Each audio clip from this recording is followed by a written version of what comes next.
The Lord be with you. And with your spirit. A reading from the Holy Gospel according to Matthew. Glory to you, O Lord. Chapter 28, verses 1 through 10. After the Sabbath, as the first day of the week was dawning, Mary Magdalene and the other Mary came to see the tomb. And behold, there was a great earthquake. For an angel of the Lord descended from heaven, approached, rolled the stone back, and sat upon it. His appearance was like lightning, and his clothing was as white as snow. The guards were shaken with fear of him and became like dead men. Then the angel said to the women in reply, "Do not be afraid. I know that you are seeking Jesus, the crucified. He is not here, for he has been raised just as he said. Come and see the place where he lay. Then go quickly and tell his disciples, he has been raised from the dead and is going before you to Galilee, and there you shall see him. Behold, I have told you." Then they went away quickly from the tomb, fearful yet overjoyed, and ran to announce this to his disciples. And behold, Jesus met them on the way and greeted them. They approached him, embraced his feet, and did him homage. Then Jesus said to them, "Do not be afraid. Go tell my brothers to go to Galilee, and there they will see me." The Gospel of the Lord. Praise to you, Lord Jesus Christ. I invite you to be seated. So I need to make a note as we, gosh, the lights are on. Whew, that was some dark times. Boom, boom. There is, okay, so I'm joined tonight by our 4 Focus missionaries. And so I know that people are like, hey, they're standing really close to each other. Well, they all live kind of in the same vicinity. We've been quarantined together for the last literally 4 weeks. We got back from Israel all together. And so we've been keeping strict quarantine. I know people are nervous about that. People are fearful of that. And so we just want to let you know, we're all together. This is it. And I'm really grateful for them to help out. I'm a little embarrassed though, because they pressured me. They said, I was like, I don't think I'm going to sing that opening thing. And they're like, you got to sing the opening thing. And I was like, I think it sounds terrible. Like, it doesn't matter if it's terrible. You get through it. And it's true. It was terrible, and I got through it. So with both things. Oh my gosh, you guys. You know, people say that the greatest fear, the number one fear people have is speaking in public. It's actually the number 2 greatest fear people have is dying. As you probably heard it said, like people at a funeral would rather be in the casket than giving the eulogy. I don't know. I don't fear speaking in public. I think singing in public is kind of a thing. I'm not going to be on Gregorian Idol anytime soon. You guys, I thank you for that, because I needed to hear you laughing about that. But there's that sense of like, we are faced right now truly by real things that can really kill us. We are faced right now by things that should make us afraid or can make us afraid. Like our lives are permeated with things that can make us afraid, because our lives are permeated with things that can end our life. Like every one of us, I think we're becoming more and more aware that every one of us is living with an awareness that we're going to have to die.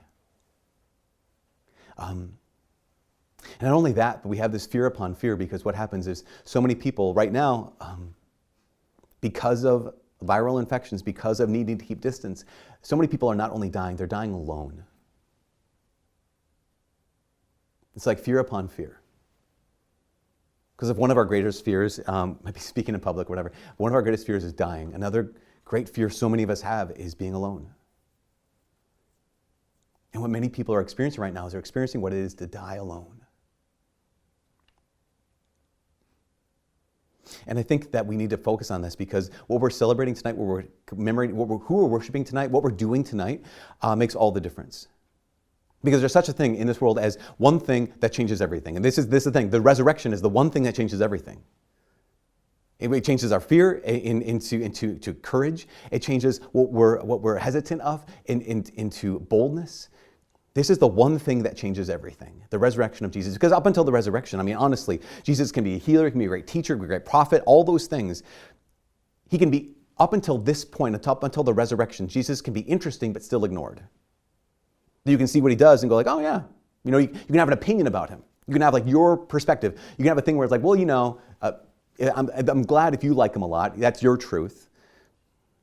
But the resurrection, the thing, the resurrection either happened or it didn't happen. It's either a fact or it's fiction. It can't be both. And it's history. And that's one of the things I love. The only reason I'm a Catholic Christian is because Christianity is the only religion in the world that's historical. It's rooted in history. It's rooted in facts. It's the only religion in the world that's not based off of myths. It's not based off of philosophies. It's not based off of opinions. It's not based off of feelings. It's 100% based off of facts. I mean, even Peter in Acts chapter 10, when Peter, on Pentecost morning, Peter goes out in Acts chapter 10, he begins, after Pentecost, he goes out and proclaims this to be true. He says, we're witnesses of this. Like, we saw this with our own eyes. That he claims, all the apostles claim to be witnesses. That this happened not just like a long time ago in a galaxy far, far away. That's how myths happen. That's how legends get started. It's like in a place you've never been, in the time you've never seen, with people you've never heard of. Peter stands up and he says, no, in this town, Jerusalem, you all saw him. You all saw him die. You know us. I saw this happen. And even more, we saw this happen. In fact, the earliest Christian creed of Jesus rising from the dead dates back to within months of the resurrection.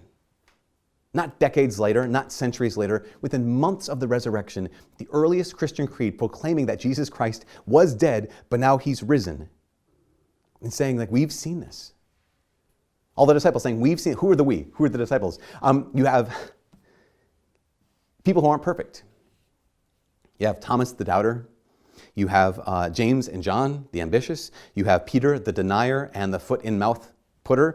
You have the rest of the apostles who are arguers and who run away. You have Mary Magdalene, who Jesus had to cast out demons from her. She was possessed. And even think about that. Think about the fact that Mary Magdalene, she's the first witness to the apostles. She's the first witness to the disciples of the resurrection. Now, if you probably know this, but back in that day, in first century Judaism, in that culture, in the Roman Empire, if you're making up the story, you do not want the first witness of the key event of the story to be a woman. Because they didn't have any influence, they didn't have any authority, they didn't have any power, they weren't believed. And so if it didn't happen this way, why would they put it in there? They will only put it in there if it happened that way, if that's exactly how it happened. Not to mention, so you have the apostles, not to mention Mary Magdalene, even Paul. Paul, who persecuted the church, who arrested Christians. Paul, who was a murderer, is one who was transformed when he encountered, when he witnessed the risen Jesus Christ. So the resurrection is the one thing that changes everything. It's not based off of a feeling, it's a fact. And again, it's so important. This fact is so critical, it's so essential that even Paul makes the resurrection the criterion for either accepting Jesus or rejecting Jesus. In 1 Corinthians, he says, if the resurrection didn't happen, if Christ is not raised, you're still dead in your sins. He says, if Christ isn't raised, then we're the most, of all people to be pitied, the most to be pitied. If Christ did not raise from the dead, your faith is worth nothing. Your faith is in vain, he says. This is the one thing that changes everything. And that's why even Paul, he throws down the gauntlet. He says this is so important, but he says, listen, this is 1 Corinthians chapter 15. He says, I received as of first importance what I handed on to you. That Christ died for our sins in accordance with the scriptures, that he was buried. He was raised on the third day in accordance with the scriptures. That he appeared to Cephas, right, Peter. Then to the 12. After that, for whatever reason, he left out Mary Magdalene. Sorry, Paul. Well, after that, he appeared to more than 500 brothers at once, most of whom are still living, although some have fallen asleep. Then he appeared to James, and then to all the apostles, and then last of all, as to one born abnormally, he appeared to me. Basically, when Paul's saying this, he's saying, if you don't believe this, go ask them. They're still alive. They live. The whole notion that he's saying, there's 500 people who saw this. He says, most are still alive. Some have died, so you can't ask them all. But there's a bunch who are still living. And this is the one thing that if it's true, it changes everything. Because it means that Jesus is who he says he was. I mean, it's interesting. The resurrection is such a historical fact that even those people who denied the resurrection in the first century, those people who denied the resurrection right away, they even give it away. In Luke's gospel, I think it was Luke's gospel, the Roman soldiers were told by the Roman authorities, hey, tell people that his disciples stole the body. How is that giving it away? It's because it means there was an empty tomb. It means there was no body. And so there was no body in the tomb, and so the authorities had to say to the Roman guards, hey, when people ask you about this, tell them that his disciples just stole it. The tomb was empty. How did it get empty? Well, again, maybe the disciples stole Jesus' body. That's possible. It's reasonable. It's reasonable except for this. Except for this fact, that every one of the disciples, all of them who ran away on Friday, every one of them were unanimous, they were unified, they were unequivocal about this central truth, about this central fact, that Jesus was dead and now he's alive. And this is the faith they professed. This is the fact they professed. Were they lying? Because they could be lying. So there's a modern corollary to this. You might know Chuck Colson. You guys know Chuck Colson? So Chuck Colson used to work for Richard Nixon, and so he was in on the Watergate deal. Later on, he became a Christian, and he talks about this. He says, March 1973, I realized how reliable the apostles must have been. Because he says that there were about a dozen men who were incredibly powerful, politically, incredibly powerful, incredibly successful, the kind of people who made things happen. These 12 men knew about Watergate, and they covered it up. And when it started to leak, people started being questioned. These 12 men who were sworn to secrecy, who had said with each other, we're not going to crack, we're not going to tell anybody about this. Within days, one person, a man named John Dean, had cracked. He turned state's evidence and told everything. In fact, he was asked about it later on, and he said basically did it to save his own skin. He basically did it to hop a plea. Within just a little over 2 weeks, every single one of those 12 men admitted to the Watergate cover-up. It took less than 3 weeks for this secret to unravel. Because these 12 men just out to save their own skin. Because it's one thing to profess the faith. It's another thing to persevere in the faith. The apostles, they professed this faith. They professed this fact of the resurrection, the one thing that changes everything. And what did they get for it? Well, Peter and his brother, Andrew, they got crucified for it. Paul got brutally tortured multiple times, and then he got beheaded for it. Thomas was speared by 4 different human beings to death. Matthew was stabbed to death. James, the apostle, was beaten to death with clubs. Matthias, the replacement of Judas, he was burned alive. In fact, the only apostle who didn't die as a martyr was John, the beloved disciple, but he was burned in oil by the Romans. He just happened to live after that. So these men didn't crack. There's no such thing as a deathbed confession of the apostles or those 500 or any of the other people who saw Jesus rise from the dead and say, we made it all up, even at the cost of their lives. And this is our faith, what they said. This fact, it's what we profess. And this is the thing, it's what you and I, this is what we declare.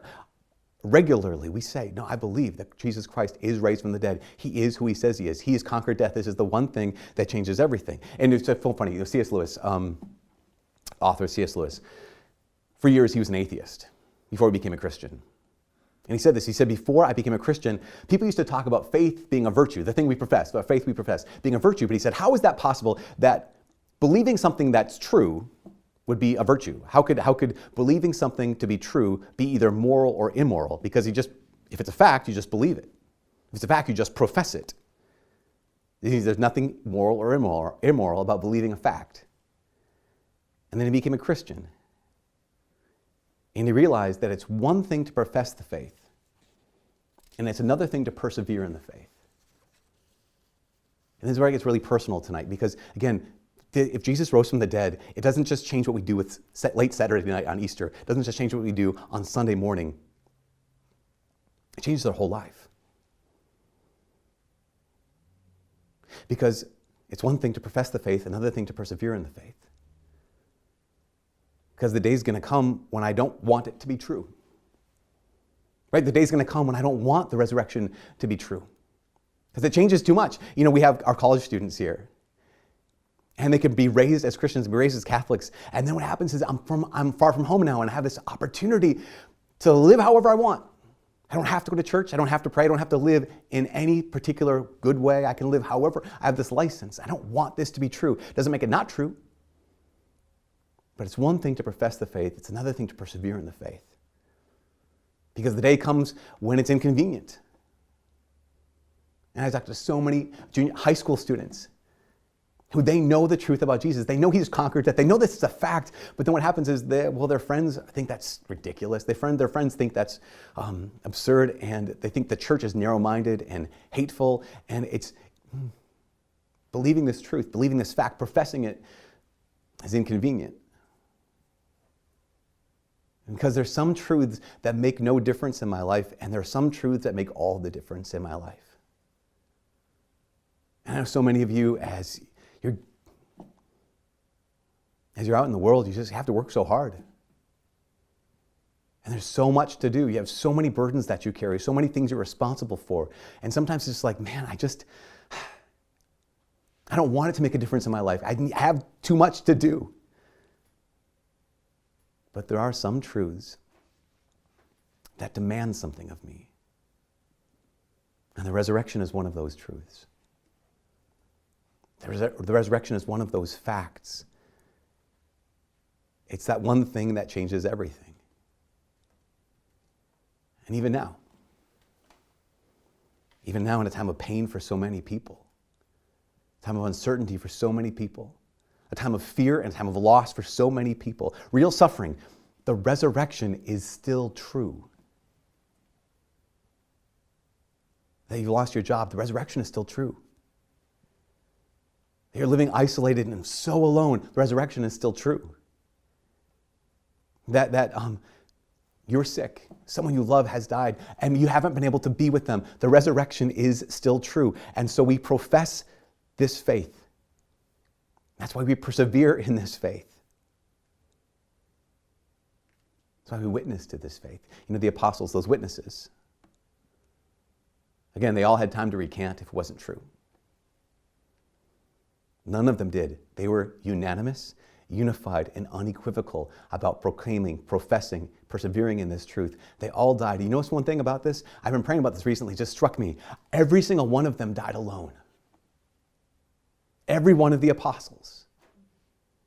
Every one of them died alone.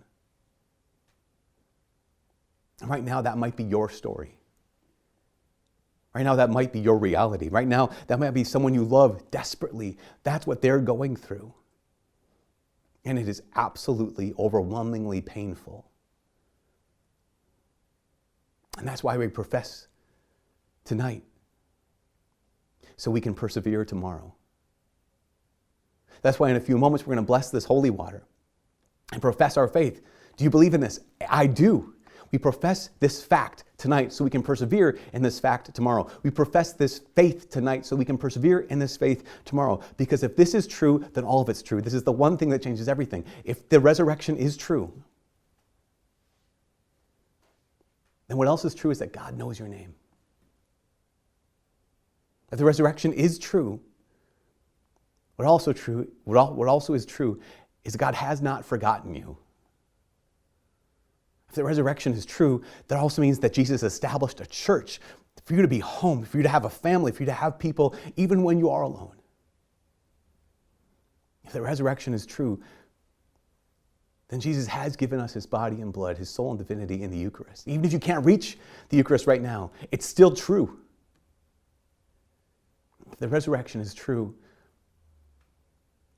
then Jesus has given his apostles and their followers, their bishops and priests, the ability to forgive sins in his name. And you don't have to be bound.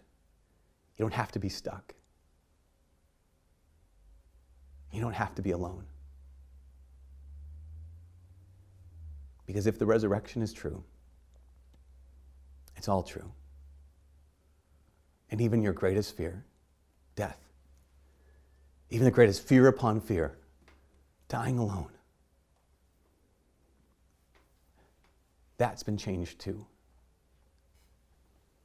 Because if Jesus conquered death, he can conquer death in you. And if Jesus promised to never abandon or forsake, then no one who belongs to him dies alone. And he has promised not to abandon and not to forsake. There is no longer anything to fear, but simply a faith to profess and a faith in which we continue to persevere. Jesus Christ has conquered death. And this is the one thing that changes everything.